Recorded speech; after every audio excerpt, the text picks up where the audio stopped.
የጌታን ሥራ ሊክድ ሚለፋ ይስማኝ ልንገረው ከብዙ ጥቂት በራሱ መንገድ ሄዶ ለሚስት ምንድነው ደንቆ የሚል አይጠፋ የጌታን ሥራ ሊክድ ሚለፋ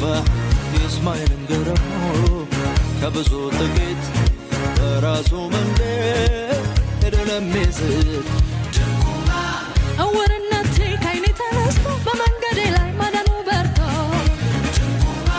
ሰው የማይፈታው የሰይጣን ገመድ ከላይ ሲበን ሲሆን እንዳመድ ተገዢ ነበርኩ አሁን ከሳለሁ የጨለማ ልጅ አሳድዳለሁ ከሲኦል አፋፍ ነው የታደገኝ ውርደቴን ገፎ ክብር ለበሰኝ ይባረክ ስምህ ይባረክ ስምህ